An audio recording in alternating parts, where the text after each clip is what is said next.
that I'm Obina, the president of Embu County Comrades Association. In Embu County, we have an association that is called ETCA, that is Embu County Comrades Association. Yeah, and next to Moses Kuria, that is the Comrades Lawyer Embu County.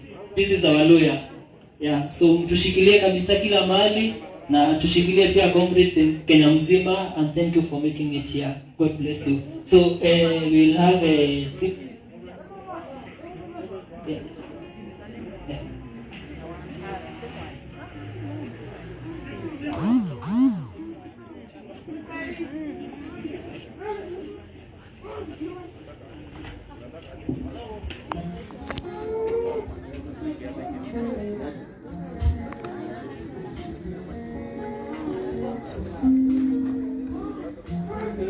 Going on. So, tupatieni music so that we can continue.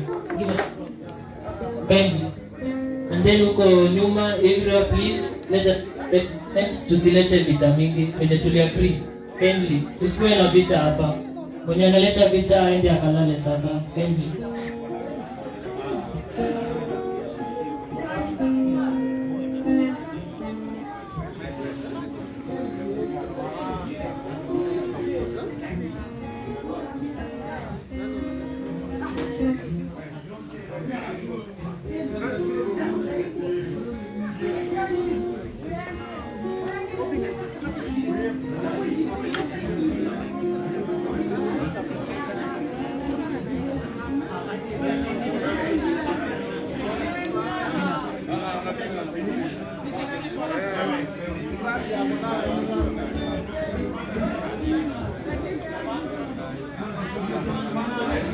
Comrades power. Comrades power. Comrades peace. Comrades peace. Comrades peace.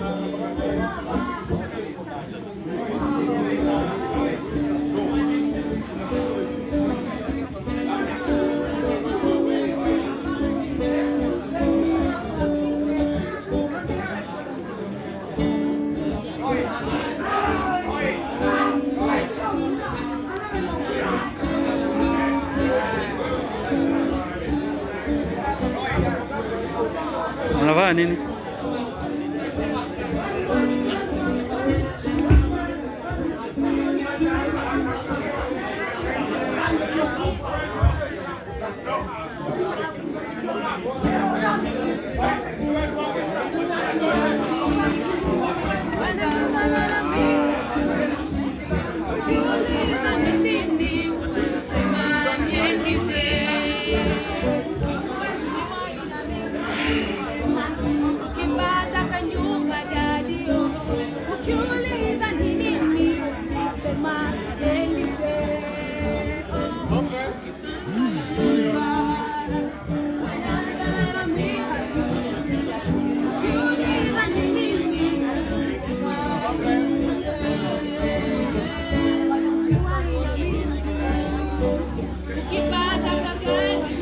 Uzo umepika? Cheka hii.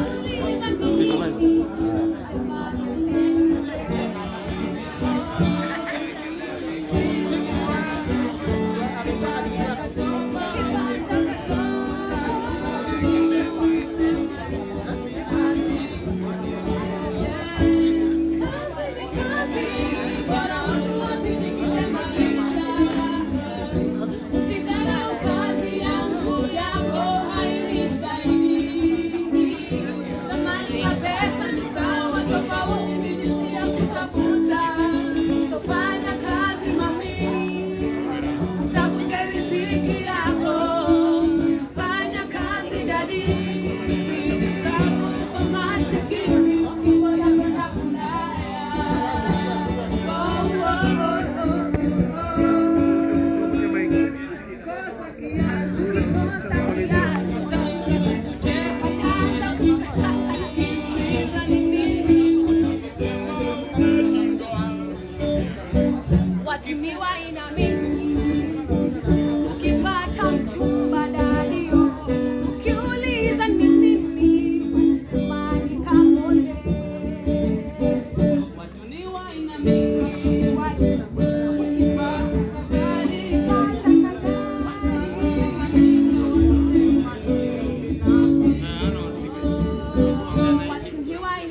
Oh, watu aina mingi, ukipata mchumba dario, ukiuliza ni nini, wanaanza sema umerogwa.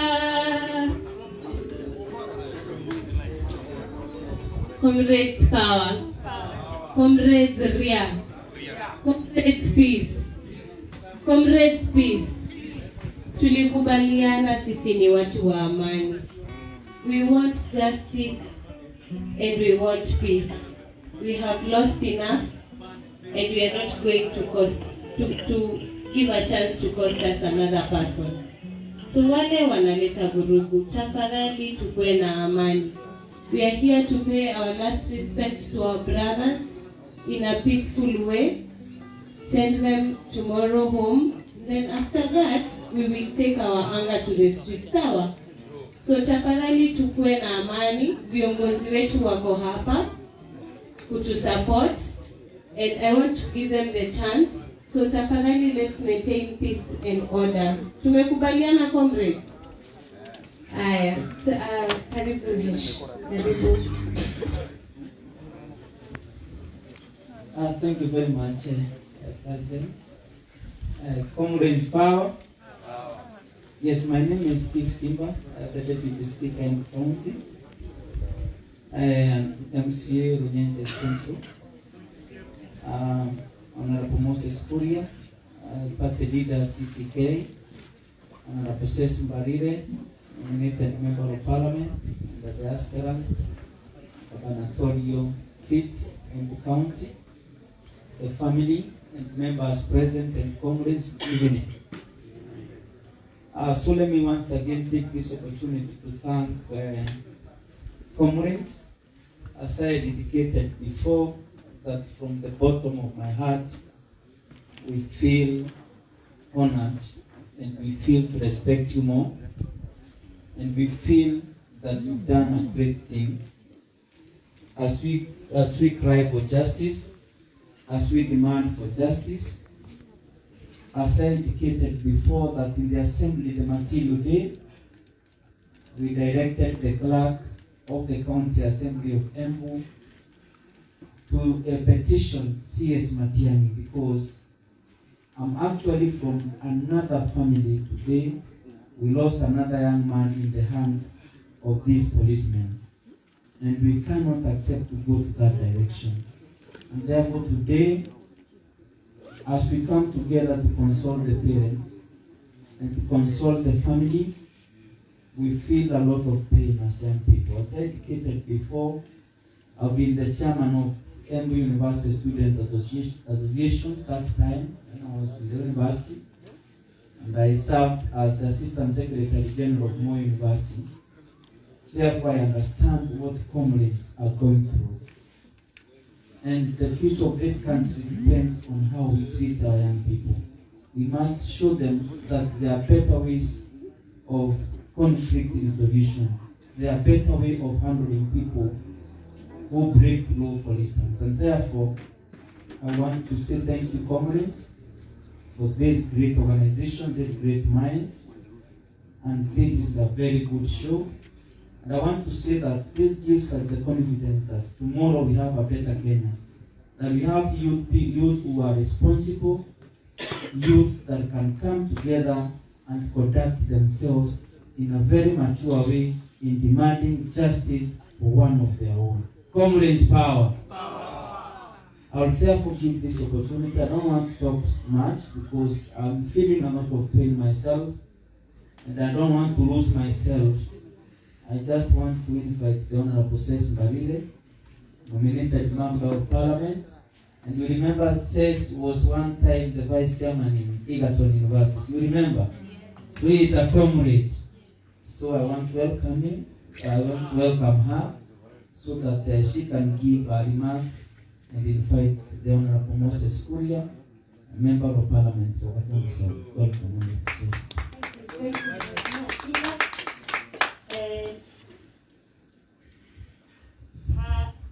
Let me take this opportunity to once again talk before you, comrades. We want to appreciate you, as I said earlier, you have been a very strong voice in raising the issue of the untimely and brutal death of Emmanuel and Benson, both of who are comrades, both of who were young people with a very promising future. I want to appreciate the fact that you took that voice to the social media and even here on the ground until the whole country realized that something was seriously wrong in Kianjokoma, a village that was little known before the incident. Thank you very much for what you've done as comrades.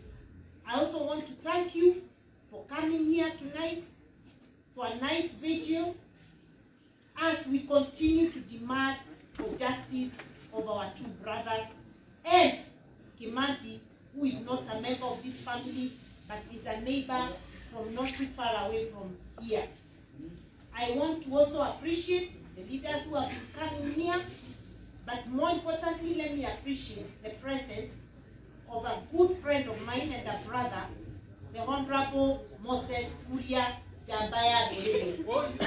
I want to appreciate him because he came out very strongly also to speak for justice for the two brothers when it happened. He called me several times. He in fact was the first to ask me whether there will be a vigil in remembrance of our brothers. And so, Mheshimiwa Kuria, karibu wetu, karibu Kianjokoma. You are not new in this part of the world. I think this must be your probably 20th time to come here. But we also appreciate the fact that you have come to condole with us personally, haujatumana, and you have seen it necessary to join the university students as a comrade, because I know you are also a student leader, and you therefore understand how to add your voice to the already very strong voice by these young people who come from Embu County. Let me appreciate the work being done by the President, Dennis, and the President of Multimedia, the young lady, who have really worked hard to make this night a success. We appreciate you. We are demanding for justice.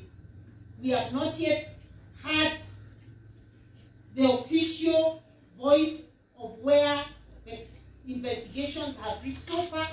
I know I have an unofficial confirmation that the investigations are complete, and they are now busy trying to put together the final report so that they can forward to DPP. But we will not relent until we see people behind the bars. We will not relent. And because there's a habit in Kenya where when something happens, we are all up in arms.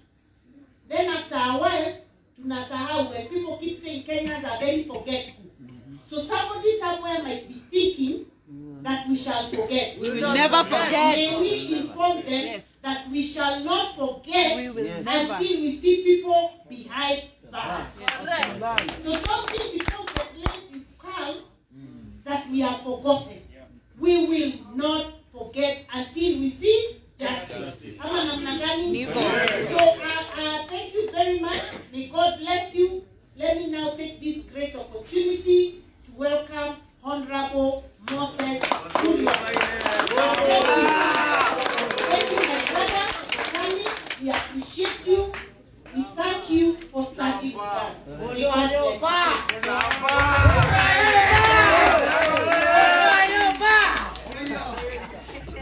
It's power. It's power. Honorable Mrs. Barire, my sister, Mheshimiwa Simba, the comrades wote. Mine is to bring my condolences to the family of these two heroes. And let me say, without a lot of words, that Honorable Moses has said that investigations are ongoing, that they will be completed, but I'm sure to you comrades, you really don't need an investigation. You know the truth. You know what happened. It can be put on paper, but since we are not stupid, we know that our brothers were murdered in cold blood. I think it's very important that we put that on record. And they were not murdered by animals or by normal civilians or Kenyans. They were murdered by the police. I think it's very important to put that on record. And our brothers, and what pains me more, is that they were coming from earning a living. They were not coming from loitering. Hawakuwa wanatoka disco, walikuwa wanatoka kuhasu.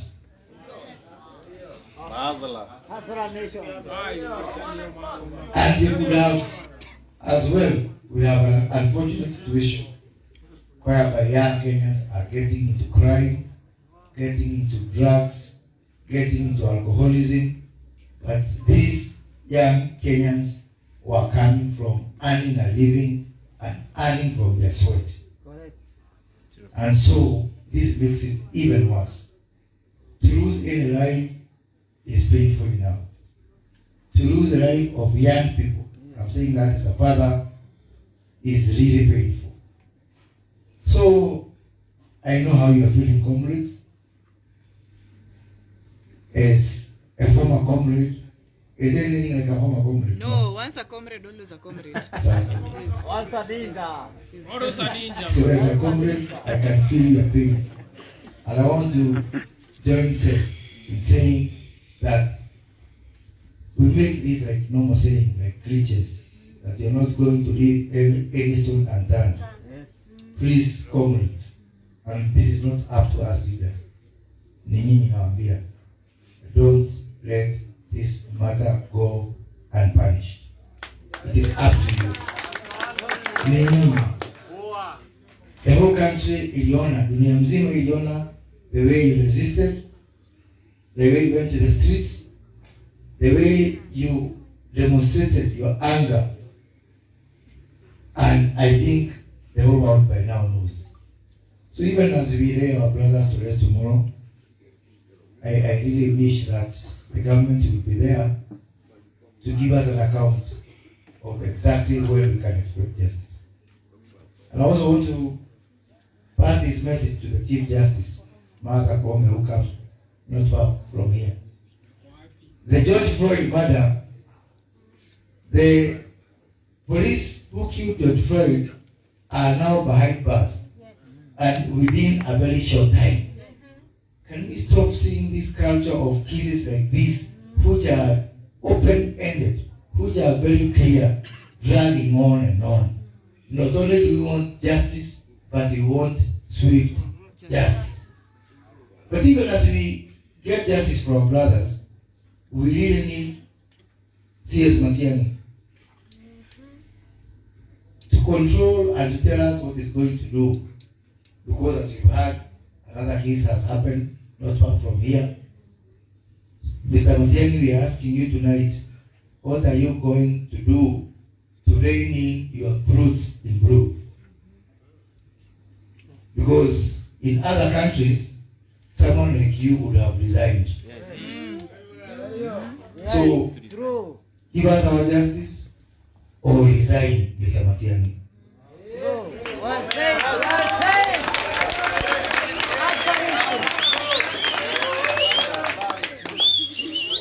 Because you may be a good CS, but fortunately, you're not the only CS that can be found.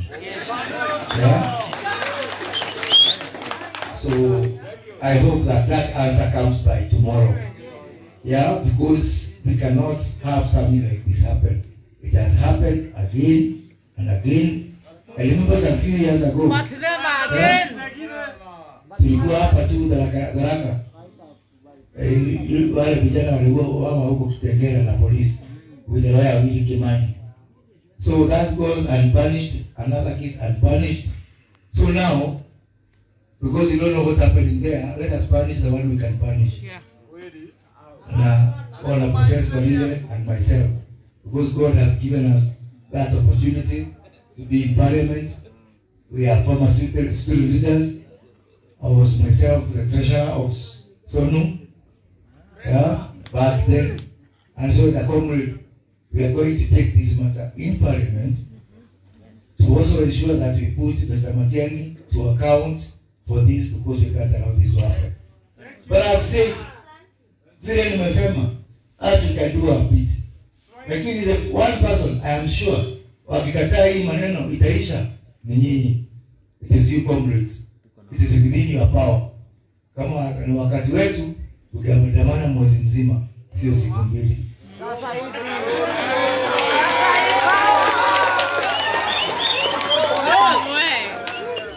Kwa hivyo mcheze kama nyinyi sasa.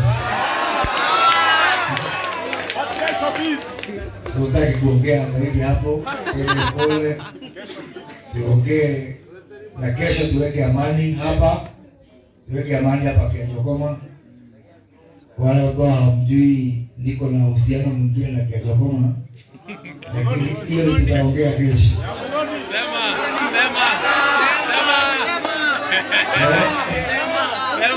Hiyo tutaongea kesho. So of course, taambia kwa sababu pengine yako hapo tu.